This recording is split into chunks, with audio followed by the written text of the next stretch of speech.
Hello, all you heavy music lovers. This is Johan Länquist from CANDLEMASS, and you are listening to Heavy Demons Radio. So, dear Johan, can you introduce to the fans Black Star, the brand new EP celebrating 40 years of doom metal mastery? 2 new tracks and and 2 amazing tributes. Yeah, Leif called us up and told us that he had a song that he really liked, and that was Black Star, a heavy one, but also a lot of nice melodies in between the hard stuff. A beautiful song. It's about being tempted by the dark side, in a way. So the Black Star is the symbol of the dark. When you're down and out, and maybe you don't have the most pure thoughts in your head. Sounds evil, but it doesn't have to be that evil. Yeah. I think now these days everyone knows that Leif is a huge fan of Black Sabbath. Yeah. We all do love Black Sabbath, but he's a huge fan. He's got an awesome collection of all the records that they've done through the years. And, as you probably know, Tony Iommi did the solo back in time to Doom. Yeah, so I think it was a kind of, what do you say, a present to Black Sabbath from Leif.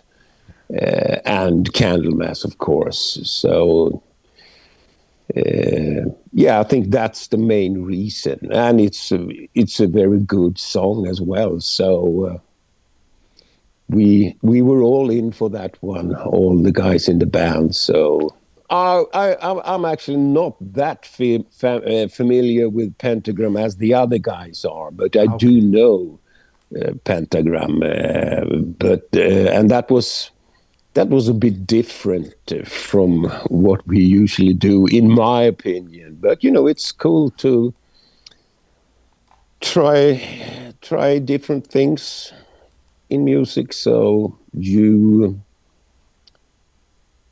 get experience from everything that you do. So it was a cool thing to do that one as well. May I ask you if you are working on the successor of Sweet Evil Son? Leif is the main writer, and all of a sudden he's calling us, and it's time for a demo or something like that. Okay. So I don't know exactly for the moment, because we haven't actually met since January this year. So, but I won't be surprised if he's coming up with something then later on. Of course, he's in pretty good shape now, so I think we're not done yet. We've got more things to give, I think. So, but I can't give you anything. Yeah, of course. And how is to work with a label such as Napalm Records?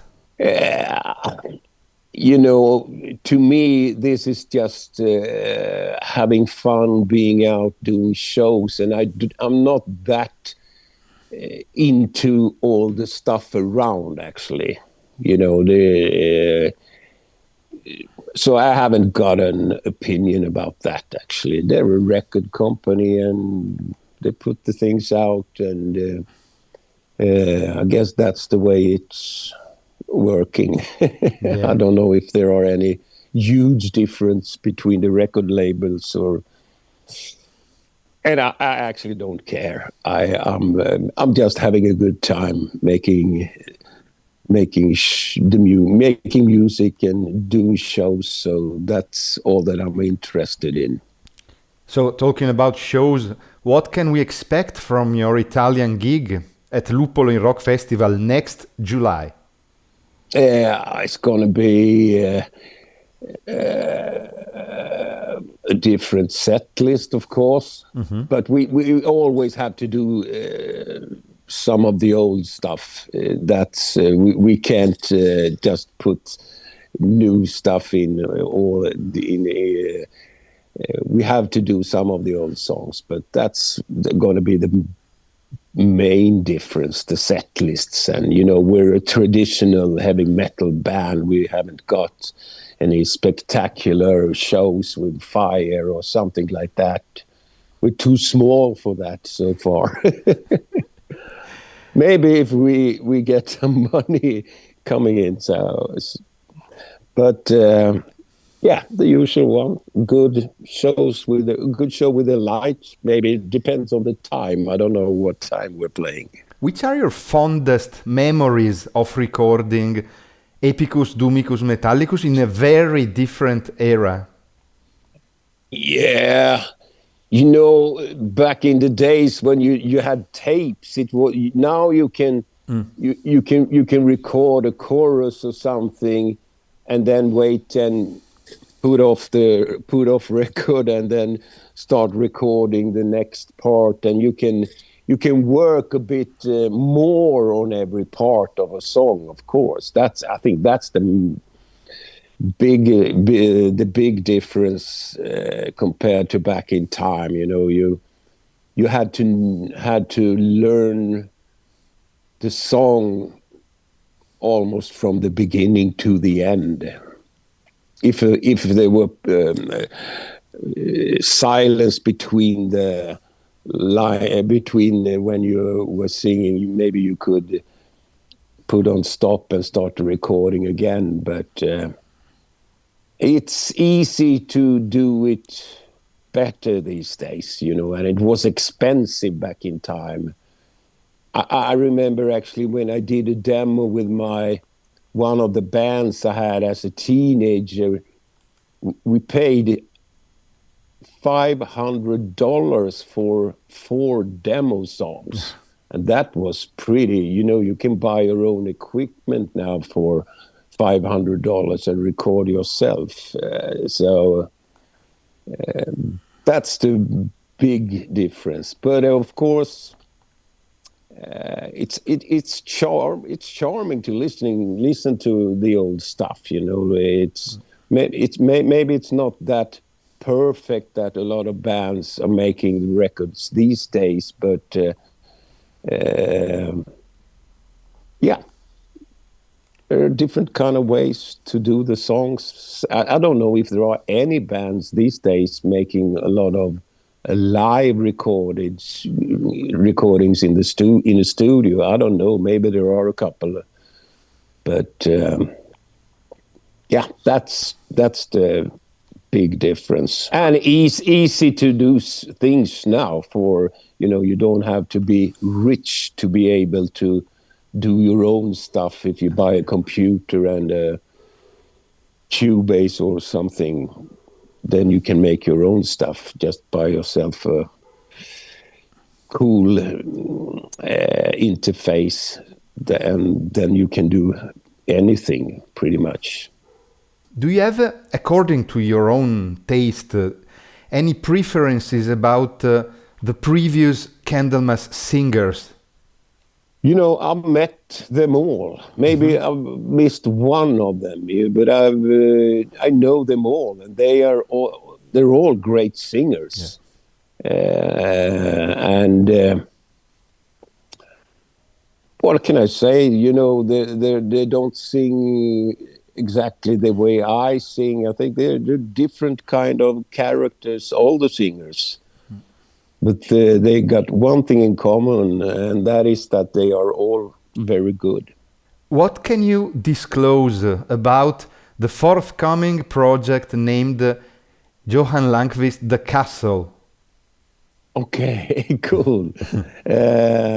Yeah, that's just, I realized a year ago that, all of a sudden it's been 7 years now with Candlemass, and I was working on things when they called me up, and I put the things aside, and then now I realize, I'm 62 years old. I can't wait forever to put some of my own stuff out.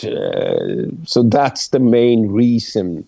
And I do this during the spare time from Candlemass. So, and they actually know everything about it. So they wish me good luck with my own stuff as well. So, yeah. I need to do it before it's too late. You never know what happens when you're in this age. But I mean, you have like a lineup. Are you thinking about live shows as well?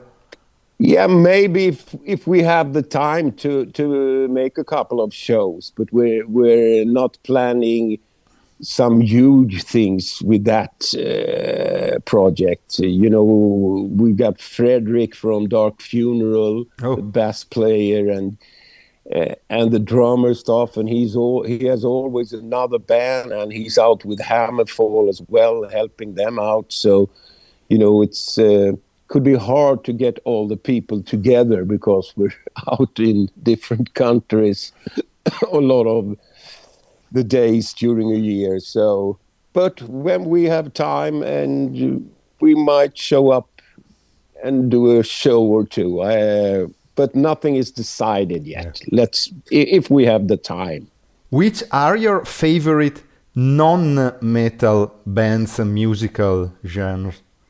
Oh, I'm pretty much lost in heavy music. Of course, sometimes you hear a good song on the radio, but I haven't got any other favorite bands as the one well known all over the world. I used to watch YouTube to see what is happening, and I think, have you heard Yellowsick? Dino Yellowsick? No. I think they are from Croatia. Dino Yellowsick. Gotta check it. I love Croatia. Yeah. They're really good musicians, and they're young and full of energy, and he's an awesome singer, the guy Dino. And yeah, they could be really big in my opinion. And I really... when you're into music yourself, you are very hard to be tempted by things, So I can't say that I like exactly everything, but they've done a couple of awesome songs, in my opinion. I think that's the main thing, when you listen to a band and you like it, and then it's important that the rest of the songs are as good as the one that you fell for in the beginning. And I realize and I understand that it's hard to make a record where all the songs are awesome. That's pretty much impossible. But and as a writer, you never know what songs are going to be the one that people love the most. To me, when I'm writing my own stuff, every song is a good song, in my opinion. But then I can't tell you, if you ask me what song are the best one that you've got, I don't know that, actually. You have to see when the people are listening, what song are they listening to the most. Do you have any personal memories related to Italy in your life? No, actually not, I'm afraid. Mm-hmm. But I guess Italy is a place where you're going with your woman when you're getting older to visit Rome and stuff like that. So, I've been all around Europe in pretty much every single country, but we're not there for vacation. We fly in, do the show, and then we fly back the very next day or to another country. So even though I've been all around the world, I haven't seen the places and seen all the great buildings and the culture in every single country.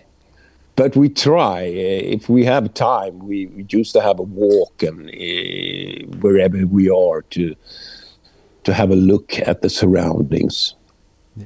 Which final message and greeting would you send to all of your Italian fans?